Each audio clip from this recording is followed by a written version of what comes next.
game is on. The stakes are high, but the action isn't just on the field. He's rearranging that rim. Get it inside! SportsGrid's in-game live. Your ultimate second screen experience. 15.5 point live. Every prop, every play, every day. Anything can happen. It's complete chaos. It's smarter to be on SportsGrid. Anyone that's been to a sporting event, the atmosphere before a game, I think Game Time Decisions has that same exact atmosphere. This is our arena. This is what we do. There is going to be an energy to Game Time Decisions that you will feel night in and night out. The excitement you get when you lock your bets in, when you're figuring out what you want to do, we can zone in on the biggest games each night. I want this to be the place that people come to before the games start so they feel as ready as possible to lock in their cards. We are going to hit every single one of those markets that you need to know about. We're going to go through every single thing, and I've got a great team behind me that's going to help me get the job done. There is not going to be a better place, I promise you, than Game Time Decisions to get that new information, react to it, and be able to then bet accordingly. We will have everything at our disposal, and we will use that to our advantage. I'm Kevin Walsh. Tune into Game Time Decisions from 6 to 8 p.m. Eastern on SportsGrid. The two guys that can do it all. Too much electricity this morning. This is a good time. We're having a lot of fun. I had to do a triple take. Ka-ching! Why? Because of parity. I didn't mean to offend. Yeah, it's not going to happen. Load management is a dirty word. Let him rip. You know what? Circumstances provide the results. What? How do you do this one? Oh, Donnie, you got such a good show there. A network that is booming. The Early Line, only on SportsGrid.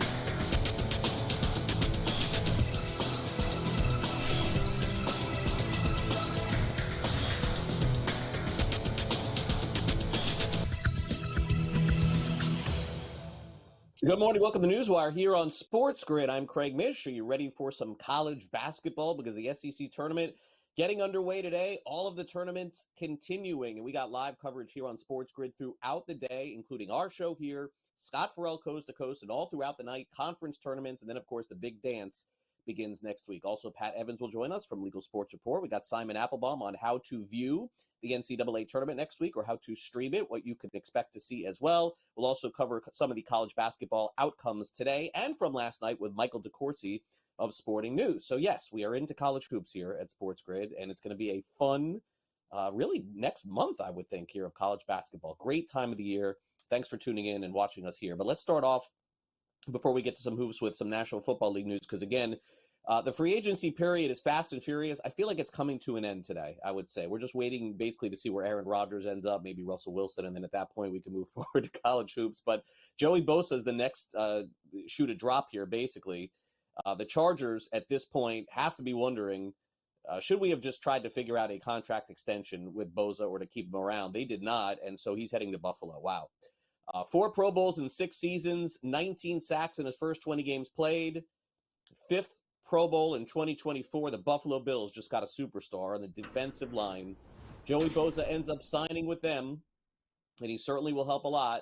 He's had some injuries, there's no question, over the last couple of years, but if Buffalo can keep him healthy, this is a huge, huge get for that defense going into next season. Meanwhile, some other names you may be familiar with have signed contracts as well. The beat rolls on for DeAndre Hopkins. Going to play at least one more season. This time it's going to be with the Baltimore Ravens. He signs a 1-year, $5 million contract, played with the Chiefs last season. Leonard Floyd leaves the 49ers. It seems like everybody's leaving the 49ers. He signs with the Falcons, 1 year, $10 million.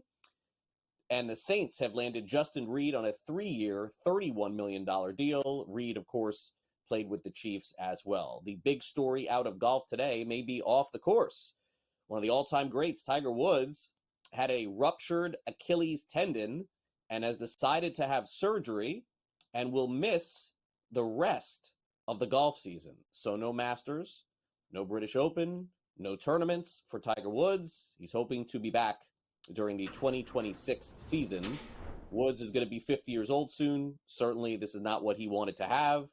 He said, quote, "As I begin to ramp up my own training and practice at home, I felt a sharp pain in my left Achilles. It was deemed to be ruptured." He will obviously be out for an extended period of time. All right, now let's get to some college hoops. The West Coast Conference had their championship last night. Seems like every single year it is Gonzaga and it is St. Mary's.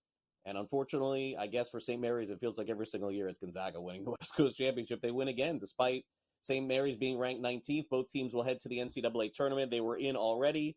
The Bulldogs had 25 wins going in, or 24 wins going in. Now 25, they're in. St. Mary's had the better season overall. They were 28-5.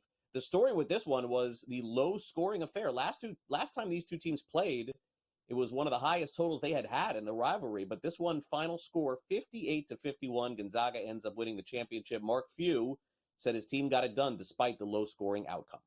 And listen, we've been in some grinders, and we've been in some epic battles. You go to that game with UConn in the Garden was unbelievable, just how high level the effort was and the physicality and all of that. But, I think it's more that we talked about just being able to kind of fight through some, 1 for 15 from 3 obviously isn't, something we usually can survive, but being able to survive that, I think, was huge. And again, it was about making plays. It was about, stepping up, maybe dictating some things on the defensive end.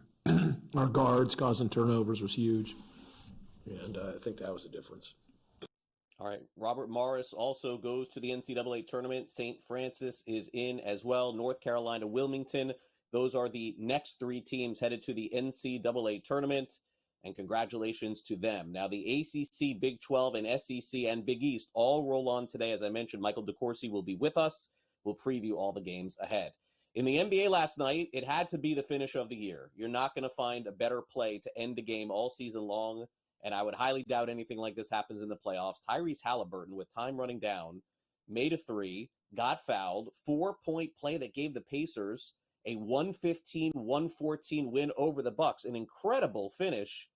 And basically, it was a throw-up shot with no time left. Indiana led 103-93 with 8 minutes to go. Milwaukee came back, and they ended up tying it. And then they needed that 3 and the 4-point play to win. Rick Carlisle, by the way, head coach afterwards, has seen a lot through the course of his career. Seems to me post-game, this was the play of the year in the NBA. Well, what a game. They don't get much closer than that any time of year, regular season or playoffs. And, just an amazing sequence of events. What a shot. What a play at the end. And Reggie Miller's in the building. So you got to feel like that gave us a little bit of good fortune as well. So really proud of the group. Rough week, a lot of games. Lousy setup back-to-back, playing a team that's rested. But nobody complained. Everybody just put their head down and was ready to play and try to do their job. It's a play we have in for late game. And, usually I hate running that play because I feel like I never get the ball. And I tried to convince coach to let me switch sides, and they were like, no, run it the regular way. And,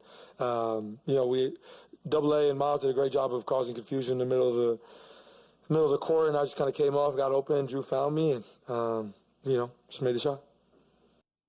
Cleveland Cavaliers keep on winning. Donovan Mitchell doesn't play, doesn't matter. They beat the Nets 109-104. It's their 15th straight win of the season. They've done this twice already. They're 55-10 on the year, tying their best start in NBA history. It is the 5th best start in NBA history, and they have the best home record at 30-4 on the season.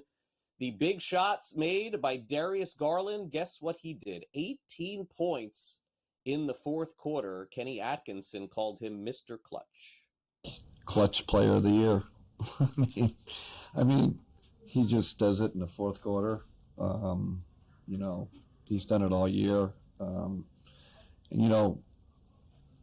give us some credit for starting him in that fourth. Normally, that's not his rotation, right? He sits the first 4 minutes, and we just felt like we had to, we needed him. Then I told him, I'm going to take you out to get you 2 minutes rest, and we couldn't take him out because he was playing so well. So 18-point fourth quarter. And I liked he kept pushing the pace, right? He didn't slow it down. He wasn't looking for mismatches, just going, using his speed and skill. Detroit Pistons also get a win last night, surging toward the playoffs. They got the Wizards last night, so they won that one. 123-103 was the final. Cade Cunningham had 27 points and 10 assists. Wizards now only have 13 wins on the season. Zion Williamson had a triple-double last night. How about that? 22, 12, and 10 for him. And the Pelicans beat the Clippers 127-120. That was the final there. Kawhi Leonard, in a losing effort, had 29 points. James Harden had 25. In Major League Baseball, a couple of injuries. Of course, we've had a lot of injuries already, as always, in spring training. Max Scherzer not going to make his start today. They're pushing him back. He's got a sore right thumb, so expect him to start at some point over the weekend or next week. Lucas Giolito's got an MRI coming. He left the game yesterday with hamstring tightness, and so certainly can't afford any more injuries there. Brian Bayo, their other pitcher, is going to start the season on the injured list, and the Cubs have decided, how about this? They're going to take their prospect Matt Shaw with them to this upcoming Tokyo series next week as the Cubs take on the Los Angeles Dodgers in the season opener on March 18th. One other story we're following today, it's more of a rumor story than a news story, but certainly it looks like, at least according to reports, future Hall of Famer Aaron Rodgers, right now a free agent quarterback, will end up signing with someone today. At least that's what the reports are. If he does sign with somebody, we'll, of course, have it for you here on the show. All right, Michael DeCourcy is up next. We'll get into the Big 12. Preview some of the SEC today and ACC as well. You're watching NewsWire on SportsGrid. We'll be right back with Michael DeCourcy after these messages. Don't go away.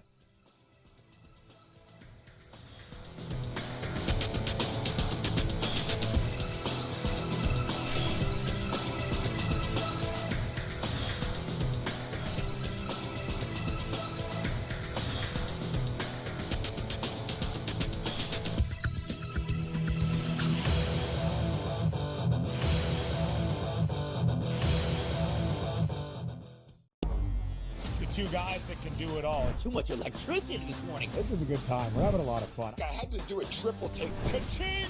Why? Because of parity. I didn't mean to offend. Yeah, it's not going to happen. Load management is a dirty word. Let him rip. You know what? Circumstances provide the results. What? How do you do this one? Oh, Donnie, you got such a good show there. A network that is booming. The Early Line, only on SportsGrid. The Knicks versus the top three teams in the league. Oklahoma City, Boston, Cleveland, 0-7. And you take out the 110-104 loss to Cleveland at home in October, and they lost by double digits every game. The Knicks will make the playoffs. Number one, do they fix their defensive problems? And two, are they actually healthy? Betting above the rim, only on SportsGrid. You have Duke the 1, Houston the 2. They're the two best defensive teams in the country. I want to see them play for the right to go to the Final Four because I think that would be a kick-ass game. Duke is really great on both ends of the floor. They can score and they can defend, and that's why they win by big numbers all the time, because they're really good on both ends of the floor. I don't trust Houston's offense. Pharrell coast to coast, only on SportsGrid. The Eagles got it done. If you back them, you're celebrating.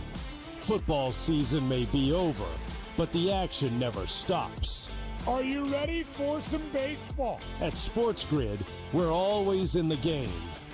We bring you 24/7 betting insights, expert picks, and real-time analysis. Next big play is already in motion.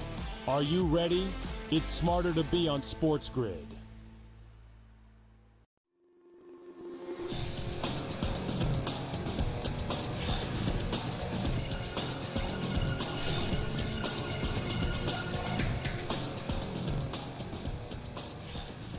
For the next month or so, it's about college basketball heaven. So for Michael DeCourcy, you're going to be very busy spending some time there watching all of these games. I know the NCAA tournament, I know the playing games are Monday, Tuesday, but for me, it's like next Thursday through Sunday. And I did I've done a Bahamas trip, I've done a Vegas trip in the past. Now you can just, honestly, you can legally bet at a lot of different places. So I don't know that those are there, but it's such a fun time of the year. They've done such a good job with the conference tournament scheduling now. That has changed significantly. And so starting today, basically, I would say you literally from noon all the way through midnight have something to watch on the court, don't you? I think we're going past midnight, Craig. We have so much basketball, we can't stuff it into those 12 hours. So it's been really a beautiful thing to see how college basketball has developed as a March obsession over the last 40 years or so. This is the 40th anniversary of the 64 team tournament. It began in 1985 with Villanova's championship and the three Big East teams getting to the Final Four. And now 40 years later, we have the SEC maybe trying to match that achievement. I'm not sure they will, but I know that that's what they're shooting for. All right, so let's take a look at the Big 12 from yesterday and then move to today. Cincinnati easily takes care of Oklahoma, and then the rest of the games were tight. Colorado defeated TCU by a bucket, 69-67. Kansas State takes out Arizona State, 71-66. And then I guess, was it the surprise of yesterday? You tell me UCF beats Utah, 87-82. I know that they're huge underdogs today. What stuck out to you from yesterday's outcomes? I think out of those games, the one that stuck out was the Cincinnati game, because this Cincinnati team has underperformed basically since they got to conference play, which is not to say that they should have won every game, but they should have compiled a more significant record than they did. They really wrestled with themselves. Strong opposition, obviously, in the Big 12, but they did not quite have it. So did they show something yesterday in dominating Oklahoma State? Perhaps. I think that's a possibility, that maybe they got something back. And of all the teams in the Big 12, they're probably the most capable of winning it with the combination of absolutely needing to win it, because they're not going to the NCAA tournament without it. Everybody else that's in that category you just discussed, probably less capable of winning the games necessary to get to Saturday night and win the championship and get the auto bid. I don't think Cincinnati's going to do that, but at least they showed a flash that maybe they're capable. All right, so odds makers basically are telling us in the Big 12 today that this is blowout day. I don't know that I ever believe that, by the way, in college basketball, but on a neutral site, we don't have one game, Mike, that's basically predicted to be within a bucket or less, which is sort of rare for me. Iowa State, as you mentioned, Cincinnati, they got their win. They're, 8.5-point favorites is Iowa State. Then you have West Virginia, 5.5 against Colorado. Baylor, 6.5 against Kansas State. And then, Kansas basically needs every win they can get. They're 10.5-point favorites. They've shown virtually nothing in the last 2 months. I guess this line surprises me a little bit. What do you make of today's slate? Well, I think what they're saying is that the teams that played on Tuesday, not that great. The teams that played today, now we're getting serious. Kansas, although they have had some really poor performances over that period of time, still has the ability to play excellent basketball. We saw that on their senior day when they probably played the best that they've played since the pre-conference part of the schedule. Iowa State against Cincinnati. I mentioned that Cincinnati needs to be great. Well, obviously they need to be great because Iowa State's terrific at their best. So I understand what they're saying here. They're saying that what you saw yesterday was just a warm-up for today when the real teams get going, and then we'll see later in the week how those real teams match up with one another. All right, so let's now go to the ACC here, recap the games yesterday. Controversial ending on a foul with Notre Dame beating Pittsburgh in a low-scoring game, 55-54, and then the opposite with Cal and Virginia Tech. They go to 3 overtimes, and Cal wins 82-73, and then the Leonard Hamilton era in Florida State comes to a thud. Syracuse beats FSU 66-62. Any shot Notre Dame, Cal, Syracuse move on from this point? Well, in the ACC, the opposition in the next round, with the exception of a few teams, is not as daunting as it is in the Big 12 or Big 10 or SEC. So there are opportunities for some of those teams to perhaps advance another round. Pitt was a team that had a very disappointing season, and I'm sure was absolutely heartbroken by how that ended. They did not play very well on Tuesday. To be in a game with Notre Dame at that point on a neutral floor, that should not have been where this Pitt team was. They shouldn't have been in a 12-13 game to begin with, and then they shouldn't have been in a game in that 12-13 game, but they played just poorly enough to be beaten by a bad call and a successful free throw. I think the interesting thing to watch as the ACC tournament develops is what happens with North Carolina. They're the team that is sort of waiting for someone to fall out of the field for just about everybody who does brackets, as I do for Fox Sports. has North Carolina as the next team out. The team that's in front of them, Xavier, has a really good team, but not having the best year in terms of results. They have an opportunity against Marquette in their quarterfinals. That'll be a huge game in the Big East on Thursday. So that's the real tussle there, is what can Carolina do? What can they get done? And then what does those teams in front of them, particularly Xavier, do in their tournament games? All right, in the Big East, we're waiting for the heavy hitters tomorrow to play. So today we got Butler, Providence, 4 o'clock Eastern, DePaul, Georgetown, and then I would expect Villanova to beat Seton Hall. But again, the spread's 11.5 today. Any feeling on these 6 teams? Well, I think Villanova is, much like Xavier, a team that if they put everything together, could maybe threaten to win the auto bid that they desperately need. Villanova's not getting into March Madness without the auto bid. And they're a team behind Eric Dixon that has shown they're capable of beating the best teams in the league. So I would be surprised if they didn't go out today and put a really emphatic performance on the floor. The problem with betting that, though, is that they know they've got to do it again tomorrow and the day after and the day after. So you get toward the end of the game, and they're not thinking about this, but you are thinking, okay, they're up 15. Do they know they need to win by 15? That's the problem with going out on a limb on one of those games. Understood. Well, enjoy all the action, Mike. Really appreciate it. And we'll catch up again soon. Thanks for coming on.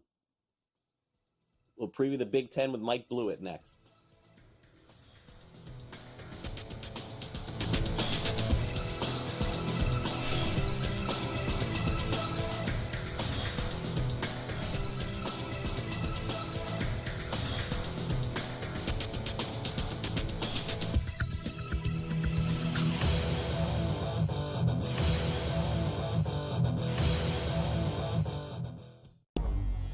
Two guys that can do it all. Too much electricity this morning. This is a good time. We're having a lot of fun. I had to do a triple take. Ka-ching!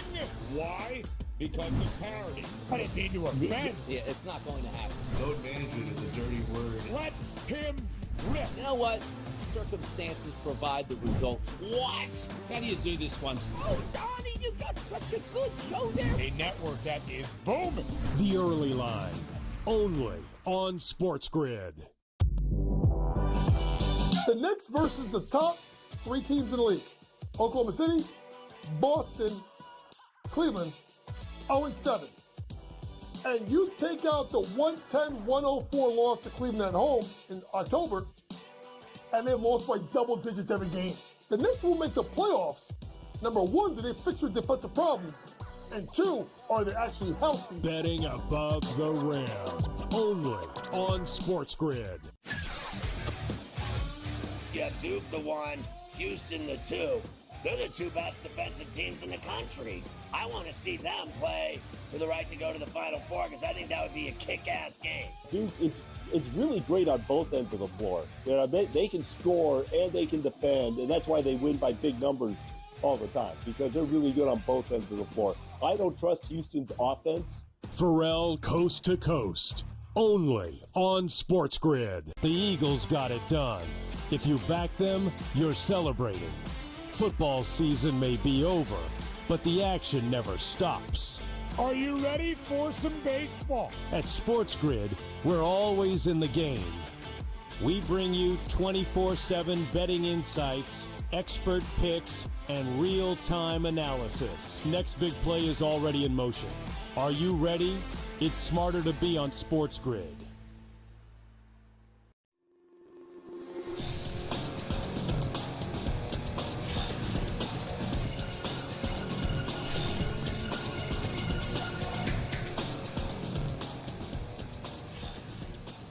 All right, Mike Blewett's all over the SportsGrid network. Sometimes fills in here on NewsWire for me, and good to see him here on the show and thank him personally for all the times that he's filled in for me and talk some college hoops here on the show today. Mike, I know that NFL season has come and gone, but that doesn't mean we can't have some fun talking some hoops. Thanks for coming on. No problem. Thank you for allowing me to sit in this chair whenever you're not around. I mean, it's good to be face-to-face with you here on NewsWire.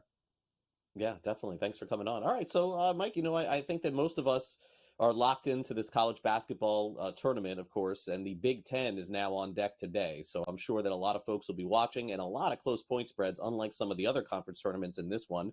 I'll give you 3 games today to take a look at. You tell me which one you like the most, or if you have an opinion, or you can pass, by the way. It's totally fine. 3:30 Eastern, Northwestern takes on Minnesota, with Northwestern 2.5-point favorites. Iowa takes on the Buckeyes at 6 o'clock Eastern, 5.5-point favorites. And then the nightcap, and maybe the marquee game of the bunch, is USC taking on Rutgers. Even though we just went through a football season of saying USC is in the Big Ten, I'm still not used to that, but that is the deal going into tonight. Yeah, desperation time really for all of these teams. I think Rutgers is a team that I'm looking at. When it comes to, obviously, a team that was disappointing throughout the year, they've got tons of talent on the team. I think now is the time for a team like that to potentially surprise some people, make a little bit of a run. Doesn't mean they have to make it all the way to the championship game or win it, but I think given the talent on their roster, with a 1-point spread, I'm going to back talent at this time of year. Guys like this that are potentially lottery picks are going to showcase themselves a little bit. So I like Rutgers in this matchup. Southeastern Conference also tips off today. First game is at 1 p.m. Eastern. We have South Carolina taking on Arkansas. The Razorbacks 3.5-point favorites. Texas been up and down all season long. They take on Vanderbilt. Vandy 2.5-point favorites. We expect Mississippi State to win today against a very poor LSU team, but they are 9.5-point favorites. And then Georgia, who has shown up for some big games this season, they are the marquee game tonight, 9:30 Eastern, taking on Oklahoma, getting 2.5 points. Which game would you like to focus on here? I'll focus on Arkansas to start. They are 7-3 against the number in their last 10, and 2 of those losses, Craig, are by the hook. So they were right in the mix to be 9-1 in their last 10 against the number. I think Calipari, obviously, the trials and tribulations of him at Kentucky and having some bad losses obscures the fact that over the years he has taken some young teams, in this instance, an amalgamation of transfer portal guys, and allowed them to gel as they get a little bit deeper into the season. So I think Arkansas on the whole is playing a little bit better now, and I like them to take that victory today. I think you're right also to focus on that night game. Should be a really interesting one between Georgia and Oklahoma. I think 3.5 is a light enough number that I like the Bulldogs. And when you said Mississippi State and LSU, it's a big number, but this is why we have in-game live on SportsGrid. I think that is a perfect opportunity. If you get LSU out to a close game early or even a little bit of a lead, I think you bet back the other way. 9 is a lot in college basketball. So if you have an opportunity to get that at 5.5 or 6, I think you jump on it. Mike, before you go, we were going to do odds to win the national championship, but my producer, Frank, I'm going to pivot, and he'll get a little upset. We made a graphic for nothing. I know that you know, obviously, Mike, nobody covers football like you do for us on Pro Football Today.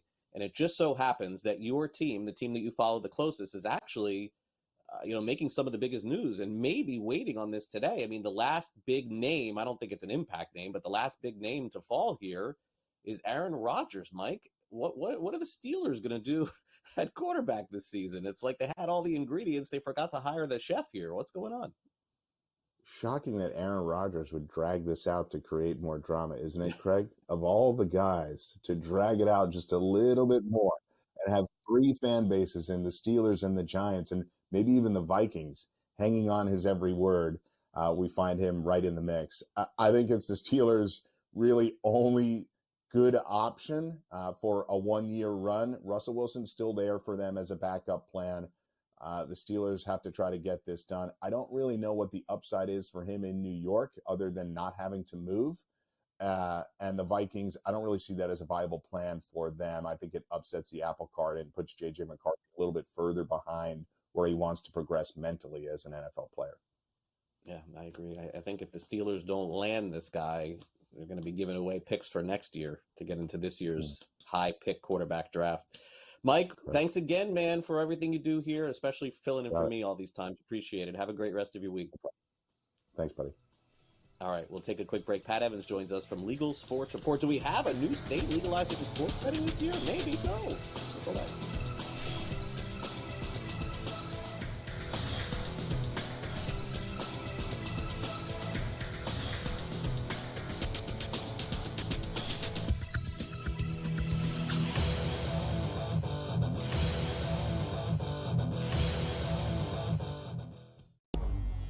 two guys that can do it all. Too much electricity this morning. This is a good time. We're having a lot of fun. I had to do a triple take. Ka-ching!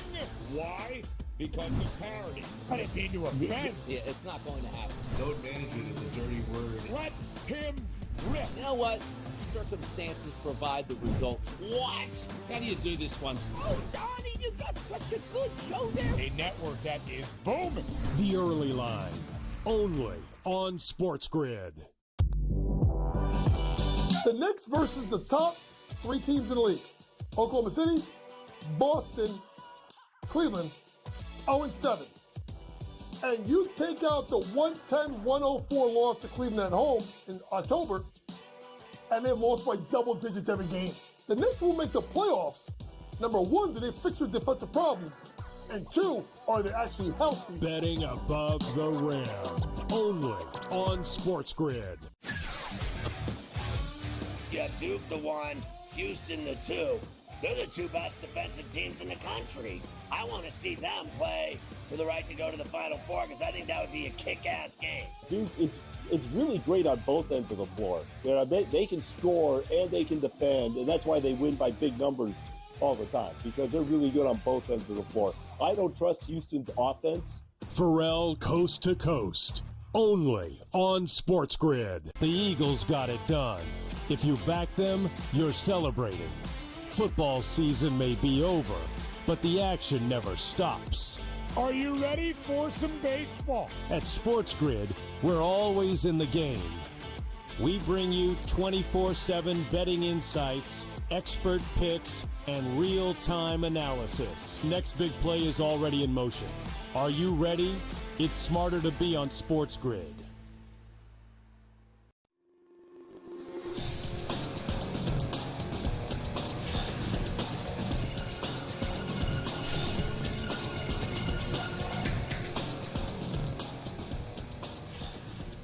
You know, Pat Evans, our next guest, must be excited for the NCAA tournament because generally when he comes on, our first story is some state that's not going to pass sports betting this year. But you know what? With Michigan State playing so well, and we're about to see them play this weekend and head toward another NCAA tournament, Pat found some positivity to start off today. Dare I say, Nebraska did not have this on the radar reading about this illegal sports report. Pat, sort of out of nowhere, the Cornhusker State could be the next state on deck to get this done. It's a possibility. First, I want to say I'm a little upset at Frankie for not bringing me on so I could say hi to Mike. You know, I haven't been with him in a while since, you know, he's hosted for you. So I would have liked to say hi. And I also would have liked to hear him talk about Michigan State. But you know what? You interrupted him and talked about Aaron Rodgers, and that's fine. Yeah, Nebraska's up next. It does have in-person sports betting at sports books at racinos, which are racetracks that have been turned into casinos after voters in Nebraska voted to legalize casino-style gaming in 2020. And so those have opened up, you know, so there's a little bit, but there is no online sports betting. And last fall, there was a special session that Governor Jim Pillen called to help increase property tax relief funds for Nebraska residents. And in that, there was a sports betting bill to take it online and send, I think it was about 90% of the revenue generated, tax revenue generated from online sports betting to a property tax relief fund. It did not pass. You know, it was a very short session. And because it is one of those states that is pretty, you know, gambling can be a tricky issue in some of these states, and it is in Nebraska.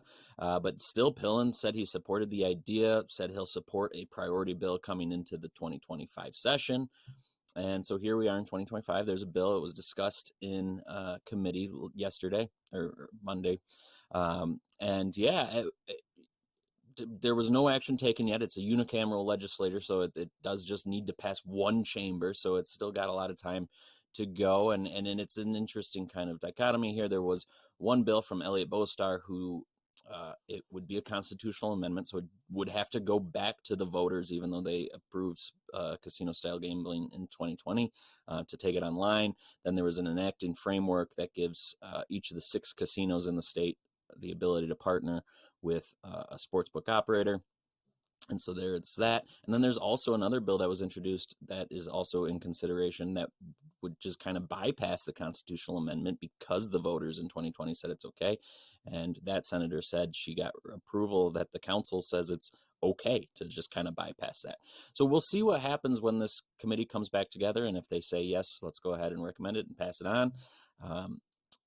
So yeah, this is certainly in play. It is a state that already has sports betting, at least in person. So it's not necessarily a fully new state, but an online state nonetheless that could go online potentially, next year if they get it on the ballot this November. All right, so we'll keep an eye on Nebraska for 2026 going online. Now, one of the ways as we are going through this responsible gambling month, potentially to curb issues in sports betting, is to institute max bets. What are max bets? Well, obviously that means that there's only a certain amount that you could bet on games. Pat, this is not unusual. For example, some college basketball games, totals, etc. But having max bets specifically instituted for a state would be unusual. But is that what is coming potentially to Connecticut? Yeah, a lawmaker in Connecticut has filed a bill. It's actually to join a multi-state pact that you can play with players from other states in poker or a few other games like that, which, Michigan, Pennsylvania, Nevada, those are part of this pact.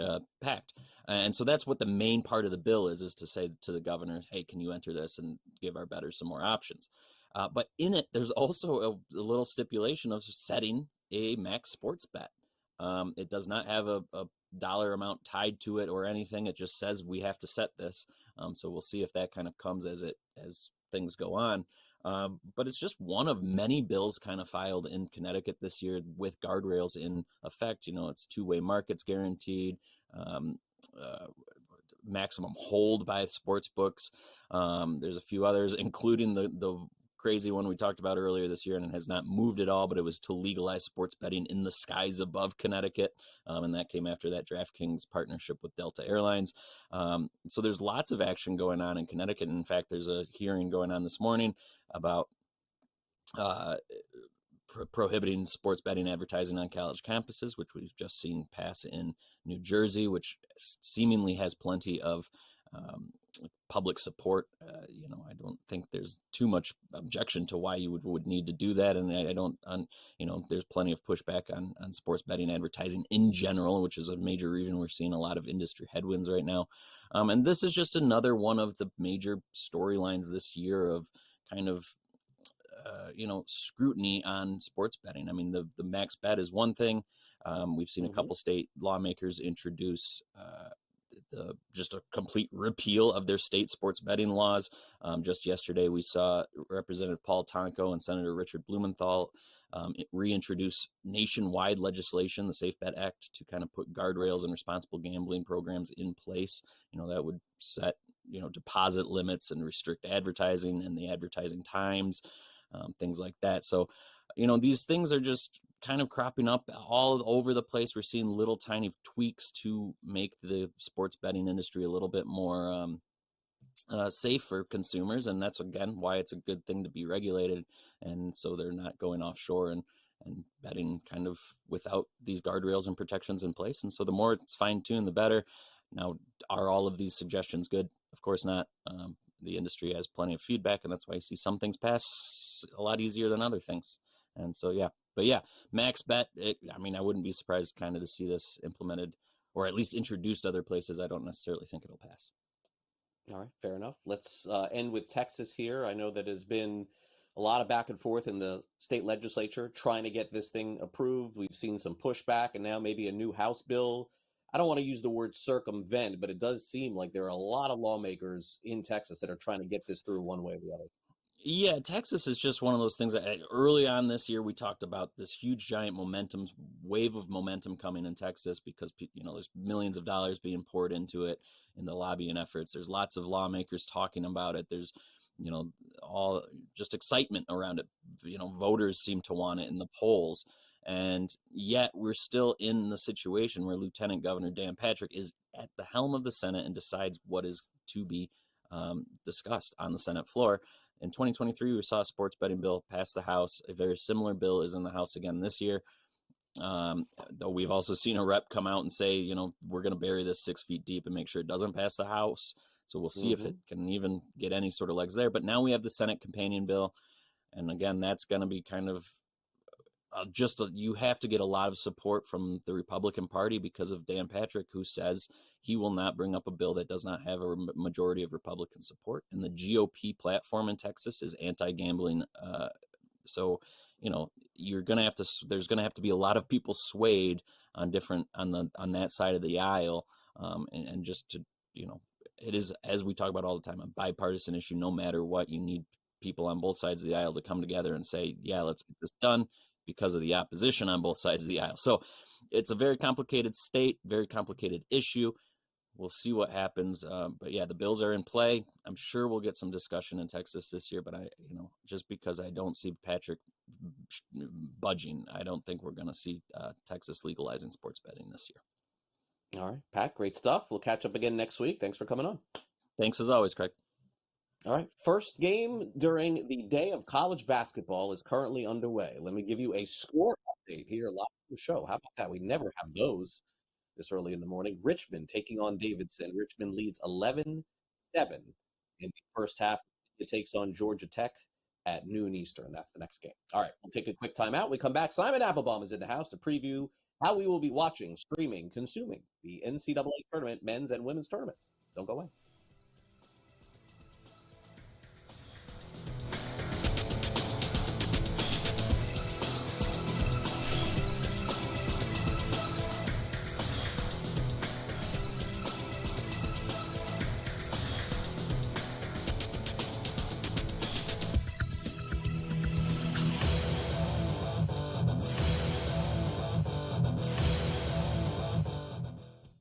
The game is on. The stakes are high. But the action isn't just on the field. He's rearranging that rim. Get it inside! SportsGrid's in-game live. Your ultimate second screen experience. A little flyer, couple of 18.5-point live line. Every prop, every play, every day. Anything can happen. It's complete chaos. It's smarter to be on SportsGrid. Anyone that's been to a sporting event, the atmosphere before a game, I think Game Time Decisions has that same exact atmosphere. This is our arena. This is what we do. There is going to be an energy to Game Time Decisions that you will feel night in and night out. The excitement you get when you lock your bets in, when you're figuring out what you want to do, we can zone in on the biggest games each night. I want this to be the place that people come to before the games start so they feel as ready as possible to lock in their cards. We are going to hit every single one of those markets that you need to know about. We're going to go through every single thing, and I've got a great team behind me that's going to help me get the job done. There is not going to be a better place, I promise you, than Game Time Decisions to get that new information, react to it, and be able to then bet accordingly. We will have everything at our disposal, and we will use that to our advantage.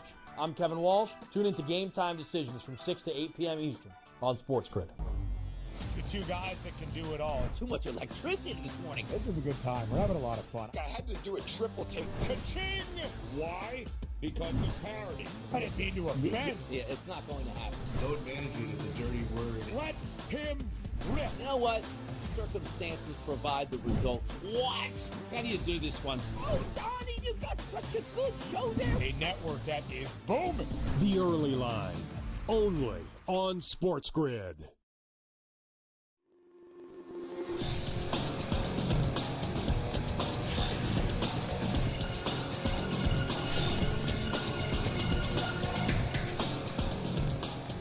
All right, welcome back to NewsWire here on SportsGrid. NCAA tournament going to start up next week. We got conference tournament basketball underway right now as we speak. Let's bring in Simon Applebaum as everyone's getting ready to stream this tournament. They're talking about expanding this thing to like 100 teams. I mean, the amount of money that everybody makes this time of the year is incredible. Simon, thanks for coming on the show. I know this is going to be a busy couple of weeks for anybody who can call a college basketball game on TV and radio is going to be employed either on the men's side or the women's side here over the next month. Oh, Craig, you better believe it. And by the way, yours truly has a little stake in the game tonight because in the Patriot League, my alma mater, the American University Eagles, are going for their first NCAA tournament bid since the pandemic. They're playing Navy tonight. The game is on the AU campus, 7 o'clock on CBS Sports Network. So there'll be a lot of fans of the Washington, D.C. area going to be looking at that. Craig, this is going to be a milestone tournament situation for college basketball for this reason. Just like college football last year, now college basketball has 4 super-duper conferences: the ACC, the Big Ten, the Big 12, and the SEC. And you now have a situation where, unlike college football, with college basketball, you have 26 conference bids. Then you have all the at-larges. It is possible that depending on what happens with Selection Sunday this weekend, you could see 1, maybe 2 of these super-duper conferences have as many as 8, 9, 10, or more teams in the tournament. And that means that everybody else is going to be one done, or maybe if they're lucky, like the Big East, which now is sort of like a mini-major, if you will.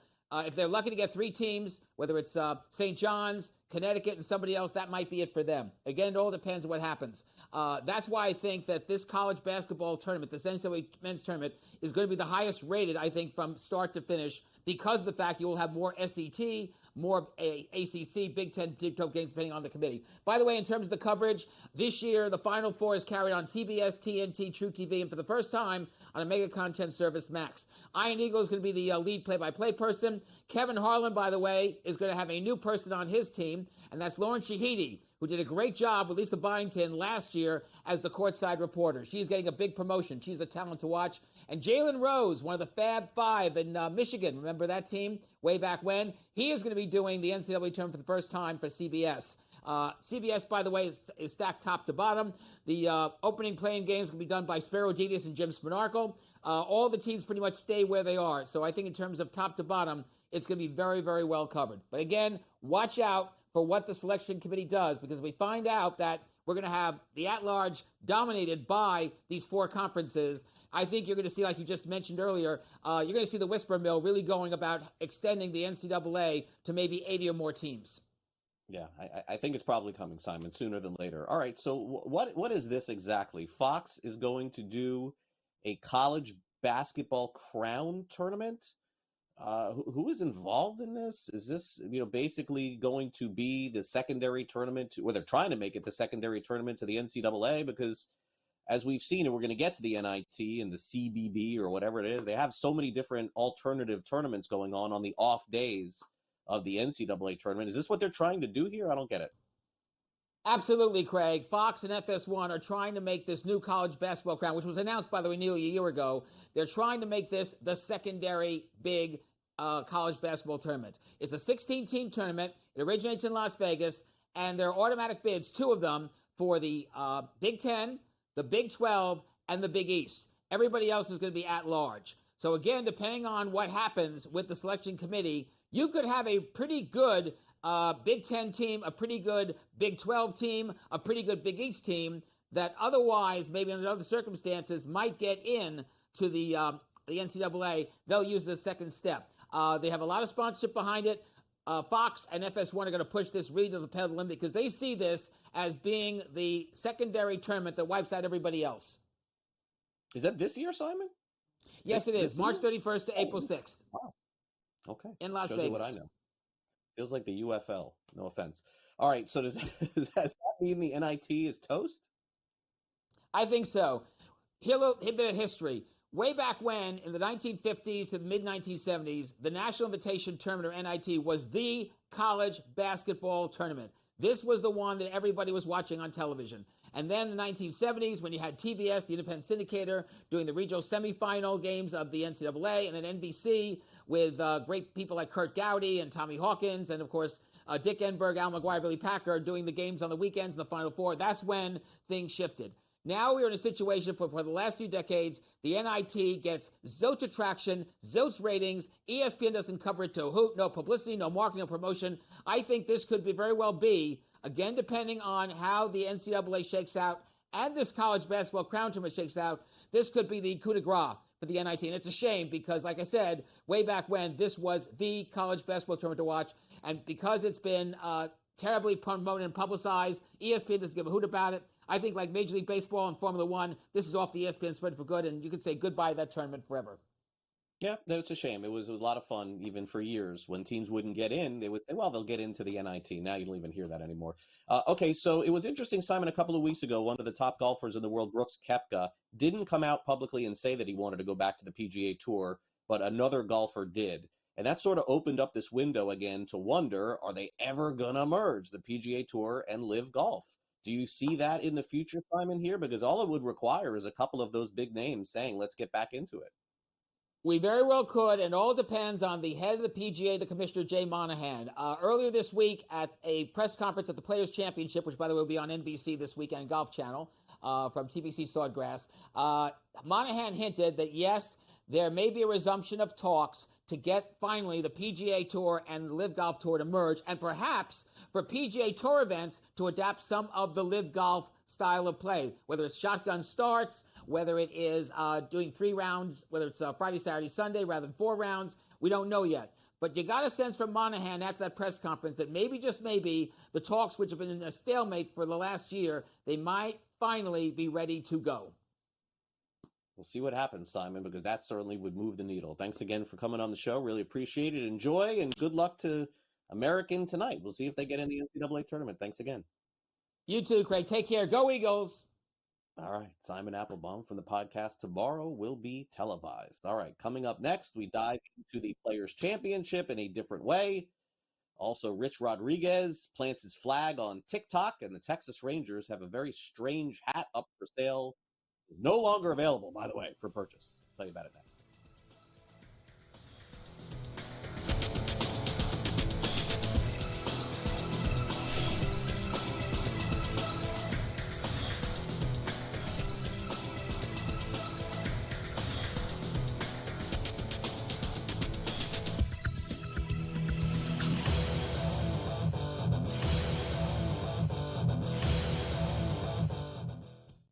The game is on. The stakes are high. But the action isn't just on the field. He's rearranging that rim. Get it inside! SportsGrid's in-game live. Your ultimate second screen experience. 15.5-point live line. Every prop, every play, every day. Anything can happen. It's complete chaos. It's smarter to be on SportsGrid. Anyone that's been to a sporting event, the atmosphere before a game, I think Game Time Decisions has that same exact atmosphere. This is our arena. This is what we do. There is going to be an energy to Game Time Decisions that you will feel night in and night out. The excitement you get when you lock your bets and when you're figuring out what you want to do, we can zone in on the biggest games each night. I want this to be the place that people come to before the games start so they feel as ready as possible to lock in their cards. We are going to hit every single one of those markets that you need to know about. We're going to go through every single thing, and I've got a great team behind me that's going to help me get the job done. There is not going to be a better place, I promise you, than Game Time Decisions to get that new information, react to it, and be able to then bet accordingly. We will have everything at our disposal, and we will use that to our advantage. I'm Kevin Walsh. Tune into Game Time Decisions from 6 to 8 p.m. Eastern on SportsGrid. The two guys that can do it all. Too much electricity this morning. This is a good time. We're having a lot of fun. I had to do a triple take. Ka-ching! Why? Because of parity. I didn't mean to offend. Yeah, it's not going to happen. Load management is a dirty word. Let him rip. You know what? Circumstances provide the results. What? How do you do this one? Oh, Donnie, you got such a good show there. A network that is booming. The Early Line, only on SportsGrid.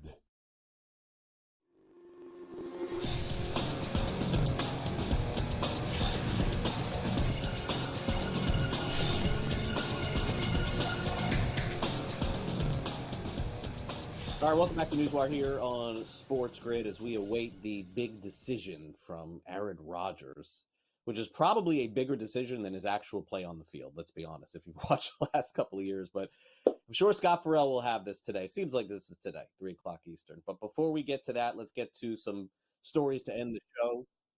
Rich Rodriguez talking TikTok, Players' Championship coming up this weekend, and a purchase I would not recommend. Time now for some last licks.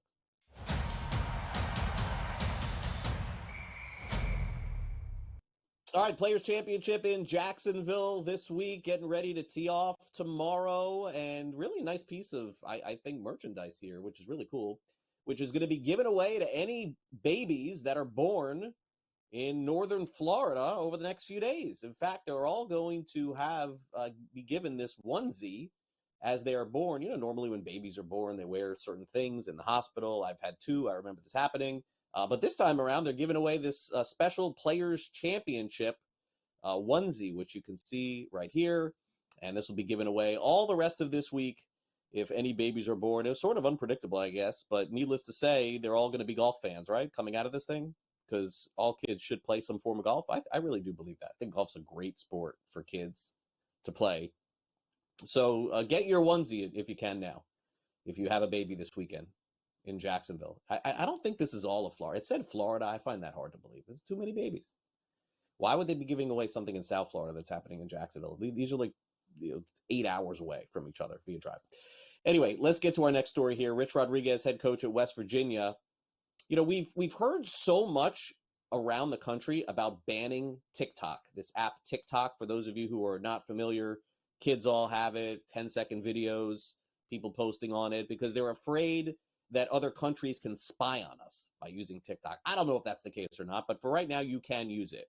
But according to the head coach at West Virginia, Rich Rodriguez, he is banning the use of TikTok, but not in the way you think. You can still have TikTok if you play for the Mountaineers, but there's one thing that you cannot do. Here it is. No, I don't really. I mean, they're going to be on it, so I'm not banning them I just banning them from dancing on it. You know, it's like, look, we try to have a hard edge, whatever, and you're in there, you know, in your tights, you know, dancing on TikTok. Ain't quite the image of our program that I want. And I'm allowed to do that, I guess. I can have rules. Now, when they, like I said, 20 years from now, they want to be sitting in their pajamas in the basement, eating Cheetos and watching TikTok or whatever the hell, they can go at it. Smoking cannabis, whatever. I mean, knock yourself out. But, you know, the hope their focus can be on winning football games. You know, let's win the football game and not worry about winning the TikTok. Just dancing, huh? Very, very strange mandate by West Virginia University. No dancing, everything else allowed. Okay, that's one way to go about it. All right, finally, a alternate set of hats are available. I should say caps were available for a very short period of time on MLB.com. Very short period of time. They were Texas Rangers hats, A's hats, and some others. They probably didn't really think through the design on some of them. I'm going to show you why. Now, we are streaming here, so I kind of, debated with myself, should we show it, should we not? I think we can. So here's can we bring up the Texas Rangers one? Do we have that? There it is. So as you can see, that's a Texas Rangers hat that has a big T in the middle, T-E-T-A-S. The X is gone. Now, in the Spanish language, this may mean something else. I'm not going to tell you what. You can Google it. You can look it up for yourself. They've decided to suspend any sales of this hat, the A's hat, which we cannot show. The A's hat, which we cannot show here. I figured we could show this one. But needless to say, maybe a collector's item at this point. You can still buy them on the eBay market, would be a guess. But that one not available. That will do it for our show today. Thanks to Michael DeCourcy for coming on the program, in addition to Pat Evans and Mike Blewett. Those were our guests here today on NewsWire. In addition, don't forget, Smiley's coming up next with a full preview of the Players' Championship, followed by Pharrell Coast to Coast with lots of college basketball recaps in action. Game time decisions tonight. We've got in-game live game day and then sports rage tonight. That's the schedule rest of the day. Great to have Luke back in the house directing. Thanks again to our producer, Frank. I'm Craig Mish. I'll be back with you here on this edition tomorrow. Going to be taking Friday off. Going to have a day off this year here. Got to take every once in a while a day off. So I will not see you Friday. But I will be back on this edition of the show tomorrow morning, 11 a.m. Eastern. Enjoy the college hoops. Can't wait to talk about it tomorrow. See you then.